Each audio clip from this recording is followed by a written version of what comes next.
ह्रीं क्लीं चामुण्डाय विच्चे ऐं ह्रीं क्लीं चामुण्डाय विच्चे ऐं ह्रीं क्लीं चामुण्डाय विच्चे ऐं ह्रीं क्लीं चामुण्डाय विच्चे ऐं ह्रीं क्लीं चामुण्डाय विच्चे ऐं ह्रीं क्लीं चामुण्डाय विच्चे ऐं ह्रीं क्लीं चामुण्डाय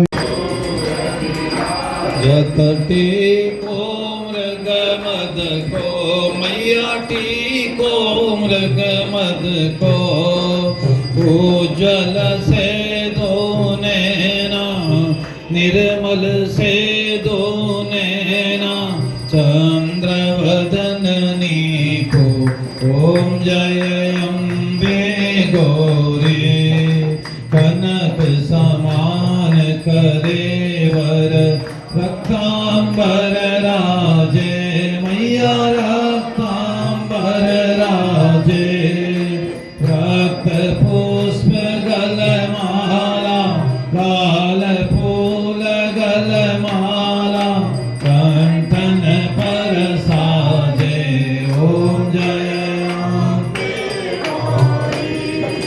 के हरिवाहन राजत खड्ग कपरधारी मैया खड्ग कपरधारी सुर नर मुनि जन सेवत सुर नर संत जन सेवत किनके दुख हारी ओम जय अम्बे गौरी कानन कुंडल सोवित नासाग्रे मोती।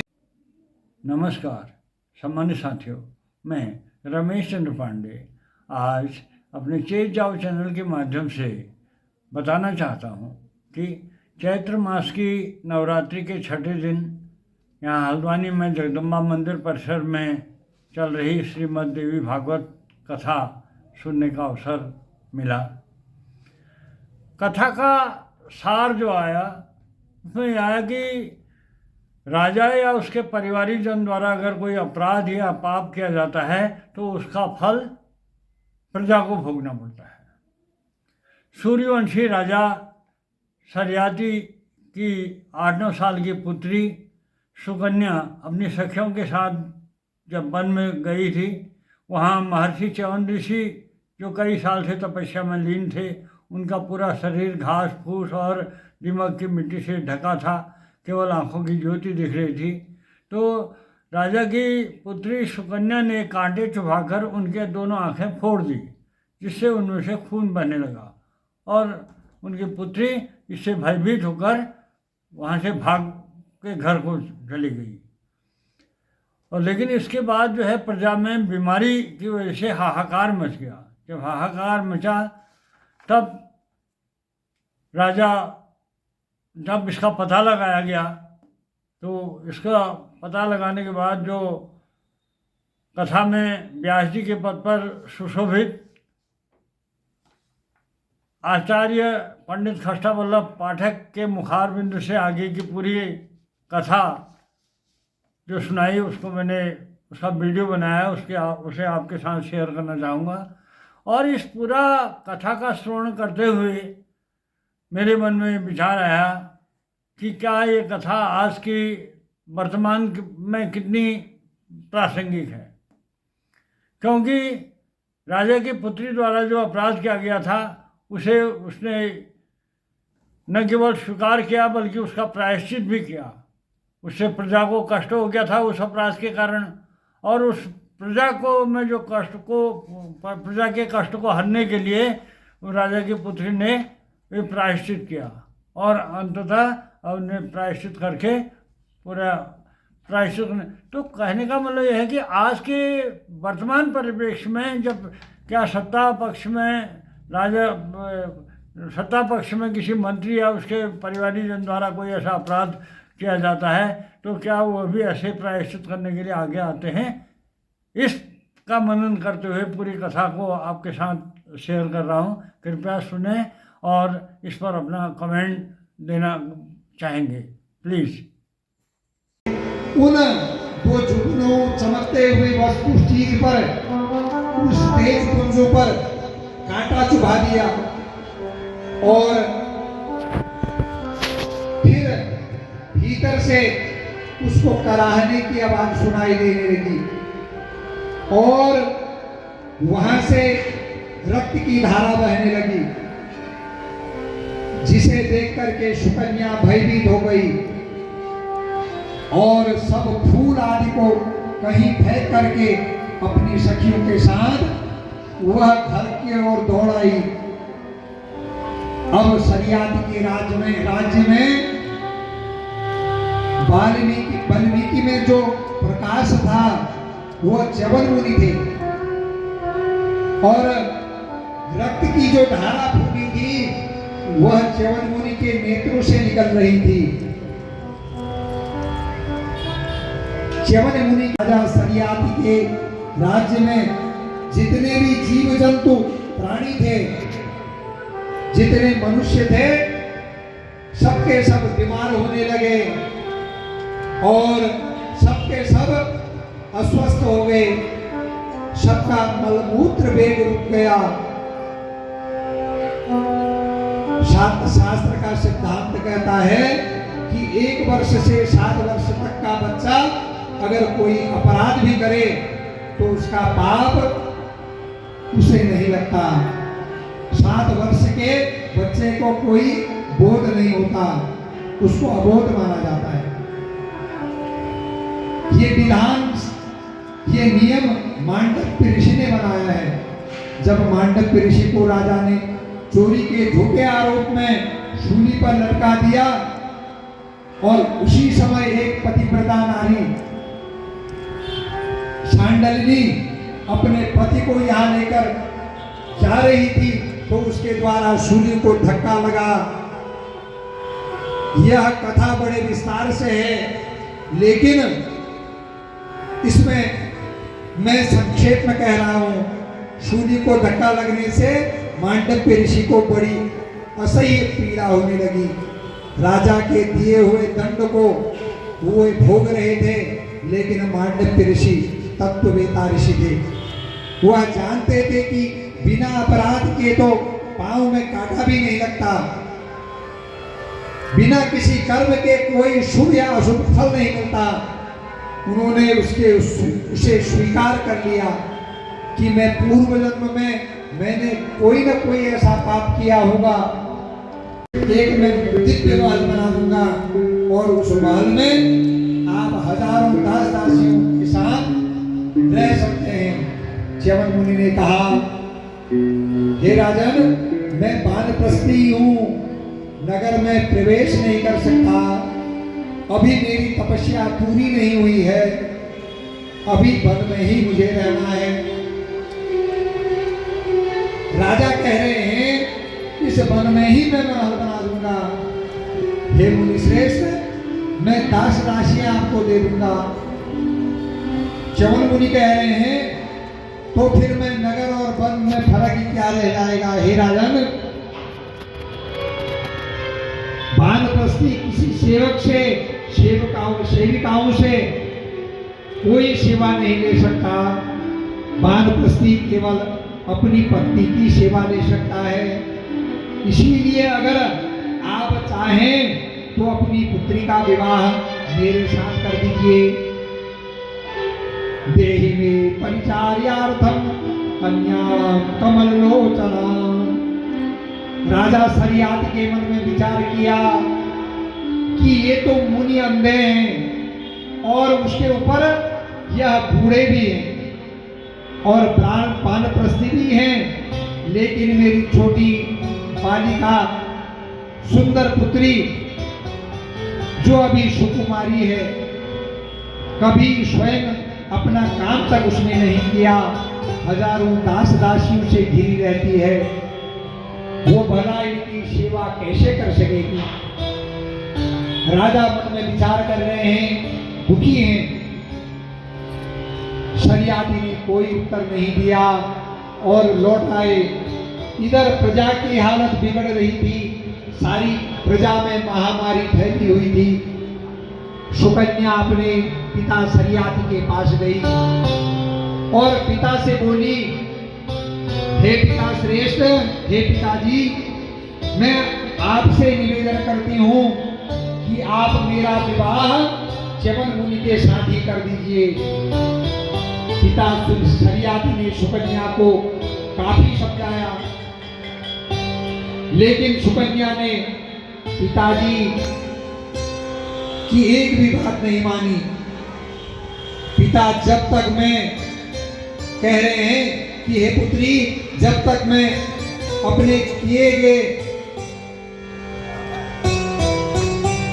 मैं तुम्हारे जो पाप हैं उनका प्रायश्चित नहीं कर सकता, तब तक मैं तुम्हें च्यवन मुनि के पास कैसे तुम्हारा विवाह कर सकता हूँ। ये तुम्हारा प्रायश्चित मैं स्वयं लेना चाहता हूँ। लेकिन वह छोटी बालिका कह रही है, हे पिता, यह जो प्रायश्चित है ना, मैं इस प्रायश्चित को करूंगी। पिताजी, जब तक मैं आपके किए गए पाप, अपने किए गए पाप को स्वयं प्रायश्चित नहीं कर दूंगी, तब तक प्रजा स्वस्थ नहीं हो सकती। मुझे प्रायश्चित करना ही पड़ेगा। विवश होकर के राजा सरियाती ने अपनी पुत्री का विवाह च्यवन ऋषि के साथ संपन्न कर दिया। लेकिन सुकन्या श्रेष्ठ पतिव्रता हुई। उसने माता और पिता, उसके माता पिता ने उसे ऐसा संस्कार दिया है, पातिव्रत धर्म की उसको इतनी शिक्षा दी है। दुशीलो दुर्मगो वृद्धो रोग्यो जड़ो निर्धनो पिवा स्त्री पतिग्रहण हातव्यम लोके श्रुति पातकी। यदि पति नशा करता है, अभागा है, मूर्ख है, वृद्ध है, रोगी है, निर्धन है, लेकिन पत्नी को पति का परित्याग नहीं करना चाहिए। यदि वह पत्नी का पति का परित्याग करती है तो उसका यह लोक और परलोक सुधर नहीं जाते। यह शिक्षा को धारण करके सुकन्या ससुराल चली गई। उसको तो पति, उसके तो पति भी वृद्ध हैं और रोगी भी हैं और नेत्रहीन भी हैं। ऐसे पति को क्या क्या सेवा उसने की होगी। पति के उठने से पहले वह उठती हैं और पति के सेवा में हमेशा तत्पर रहती हैं। संध्या बंदन के लिए जल पुष्प आदि उपलब्ध कराती हैं। उनके आश्रम में और कोई दूसरा व्यक्ति नहीं था। सुकन्या किसी कार्य में पीछे नहीं रहती। एक समय सुकन्या नदी के जल में जल भरने के लिए गई। उसी समय वहां सूर्य और संज्ञा के दो पुत्र अश्विनी कुमार, जो देवताओं के वैद्य हैं, वह प्रकट हुए। सुकन्या ने कहा, सरियातिर तनयाम माम व वित्तम भार्या मुनेरः च्यवनस्य सतीं कांतां पित्रा दत्तां दृगच्छया। हे देवो, मैं राजा सरियात की पुत्री और च्यवन ऋषि की भार्या हूं, उनकी पत्नी हूं। अपना परिचय उन देव कुमारों को दिया और अश्विनी कुमारों ने देखा कि इतनी सुंदर यह देवी है, अप्सराओं के समान। ये तो स्वर्ग के देवताओं के योग्य है, लेकिन ये यहाँ यह अंधे मुनि के साथ क्या कर रही है। अश्विनी कुमारों ने देखा और कहा, त्वं नंदने चैत्र रथे वने च पुरुष्वकान्ते प्रतितं विहारम् अंधेन वृद्धेन कथं हि कालं विघ्नेशसे मानिमानहीनम्। तुम देवराज इंद्र के नंदन वन में विहार करो अथवा कुबेर के चैत्र रत्न वन में विहार करो। इस अंधे वृद्ध मुनि के साथ अपना यौवन क्यों नष्ट कर रही हो? सुकन्या ने अपने कान बंद कर लिए, क्योंकि वह पतिव्रता नारी है। तस्मात् भजस्व पिकभाषणिचारु वक्त्रे एवं द्वयोस्तु सुखाय विशाल नेत्रे देवालयेषु कृशोदरि भुंस्वभोगं त्यक्त्वा मुनिं च धर्मासु नृपेन्द्र पुत्री। अपने सुख के लिए हम दोनों में से किसी एक को स्वीकार कर लो। तुम इस वृद्ध मुनि को छोड़ करके हमारे साथ देवलोक में चलो पड़ेगा।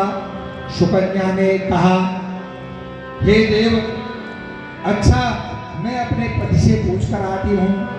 सुकन्या अपने पति से पूछने के लिए आश्रम में आई और चमन मुनि ने जब सुना दोनों अश्विनी कुमार आए हैं, वो मेरे नेत्र को ज्योति देने के लिए तत्पर हैं, तो अश्विनी कुमारों ने चमन मुनि के लिए एक ऐसी औषधि तैयार करी और उनको प्रदान करी।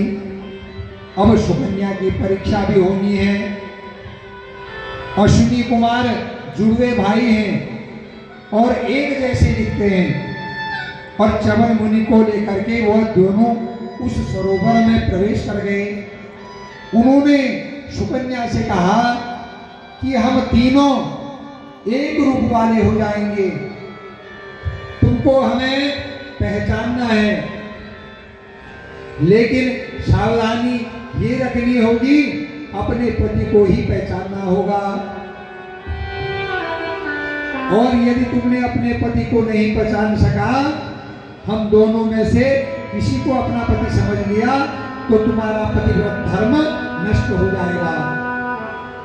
जब तीनों ही जल से बाहर निकले, स्नान करके आए, जैसे ही सुकन्या अपने पति को पहचानने वाली थी, उन्होंने देखा तीनों का रूप एक सा था।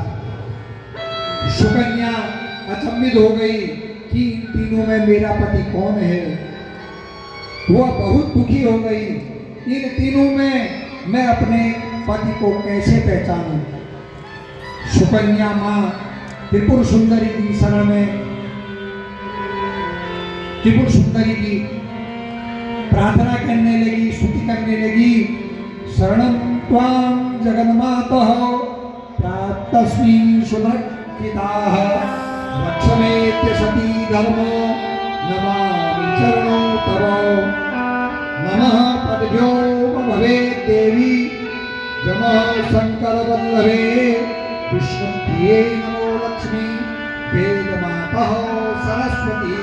हे माता, मैं क्या करूं, मेरे लिए बड़ा धर्म संकट है। आज मेरे पाति धर्म व्रत की परीक्षा है। मां, मेरे लिए आज कसौटी इन देव कुमारों ने रख दी है, कैसे मैं परीक्षा दूं। रक्ष में सती धर्मो नास नमामि चरणो तव। हे मां, आप ही मेरे सती धर्म की रक्षा करो। प्रार्थना करते ही त्रिपुर सुंदरी भुवनेश्वरी जगदम्बा का ध्यान करके सुकन्या ने देखा, तीन में से दो ऐसे थे जिनकी पलकें झपक नहीं रही थी, और अर्थात वे दोनों देवता थे। तीसरा जो जिनकी पलक झपक रही थी वह मनुष्य थे, वो ही चमन ऋषि थे। और उनमें एक पहचान और थी, जिनके पांव जमीन को छू नहीं रहे थे, वह दो व्यक्ति देवता थे, और जिनके पांव जमीन से छू रहे थे वह मनुष्य थे। सुकन्या के मन में उन्होंने अपने पति को पहचान लिया, मां की कृपा हुई। दोनों अश्विनी कुमार उनसे प्रसन्न हो गए और सुकन्या को बहुत सारा आशीर्वाद दिया। दोनों ने उनसे कहा कि हे देवी, हम तुमको वर्ण करना नहीं चाहते, ये ये तो हमने आपकी परीक्षा के लिए कहा, हमारे मन में आपके लिए कोई दुर्भावना नहीं थी।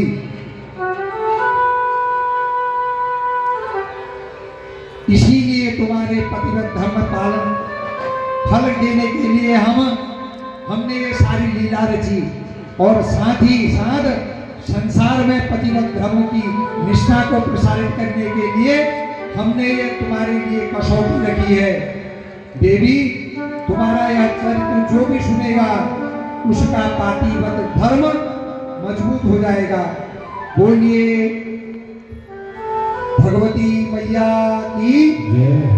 तब अश्विनी कुमारों ने कहा कि हे मुनिवर, आप बहुत बड़े तपस्वी और ज्ञानी हैं, आप सामर्थ्यवान हैं, आपके सामर्थ्य को हम समझते हैं, आप जो हैं भारतवंदन हैं। तब हमको आज तक यज्ञ में सोमपान करने को नहीं मिला, और हमको भी यज्ञ में सोमपान करने का अधिकारी बना दीजिए। ये कह रहे हैं अश्विनी कुमार। अश्विनी कुमार देव हैं, लेकिन अमृत पीने की उनकी इच्छा है। देवताओं में उनको अमृत नहीं मिलता है। यह च्यवन मुनि से कह रहे हैं कि आप मुझे देवलोक में सोमपान के लिए जो सोमपान बढ़ता है उसमें हमें अधिकारी बना दो। तब च्यवन मुनि ने उनको देव यज्ञ में उनको सोमपान का अधिकारी बनाया। अब यह सत्य है कि सुकन्या ने अपराध तो किया, लेकिन महर्षि च्यवन की दोनों आंखें भी फोड़ दी, परंतु उसने ये भी बहुत बड़ी बात यह है कि उसने अपराध को स्वीकार किया और अपने तपोबल से पतिव्रत धर्म से अश्विनी कुमारों की कृपा प्राप्त की, और अपने पति को नेत्र, यौवन और सुशील बना दिया। अब सुकन्या के गृहस्थ जीवन में अत्यंत आनंद भर गया, और महर्षि च्यवन और सुकन्या वहीं पर निवास करते हैं। बोलिए जगत जननी। तेरी माया से चमक रहे नभ तारे, डाल डाल पर फूल खिले, लहराते नदी नाले माँ, डाल डाल